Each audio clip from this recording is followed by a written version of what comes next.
அடுத்து நம்ம ட்ரை பண்ண போகிறது வந்து பார்த்திங்கன்னா ஓமன் சிப்ஸ். இது வந்து அரப் ஸ்டைல், அரப் அந்த கல்ஃப் கண்ட்ரி அவங்களுடைய இம்போர்ட்டட் சிப். ஒன்றும் இல்லை, உருளைக்கிழங்கு சிப்ஸ் தான். ஸோ 41 இயர்ஸாக இருக்காங்க, மென்ஷன் பண்ணியிருக்காங்க பாருங்கள். 41 வருஷமாக உருளைக்கிழங்கு விற்றுருக்காங்க. இதோட டேஸ்ட்டு எப்படி இருக்குதுன்னு பார்க்கலாம். இது லைட்டாக பார்க்க நம்ம ரோட் சைடில் விற்கிற அந்த உருளைக்கிழங்கு சிப்ஸ் மாதிரி இருக்குது. அந்த ஃபாஸ்ட் ஃபுட் ஸ்டால் மாதிரி போட்டு விற்பாங்க இல்லையா, பொரிச்சு அந்த மாதிரி இருக்குது. இதோட டேஸ்ட் எப்படி இருக்குன்னு பார்க்கலாம். இதோட டேஸ்ட் வந்து பார்த்திங்கன்னா நம்ம இந்தியன் பீப்புளுக்கு அந்தளவுக்கு பிடிக்காதுன்னு நினைக்கிறேன். அது அவங்க ஊரோட ஸ்பைஸ் போல். எனக்கு ஃபஸ்ட்டு ஹிட் ஆகுறது வந்து அஜினமோட்டோ, லாஸ்ட்டாக ஹிட் ஆகுறது ஒரு புளிப்பு. ரொம்ப தின்னாக இருக்குது இந்த சிப்ஸு.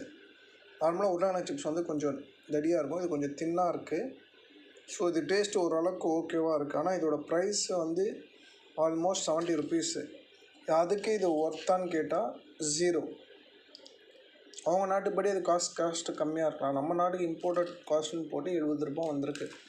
இது ட்ரை பண்ணுறது வேஸ்ட்டு தான்.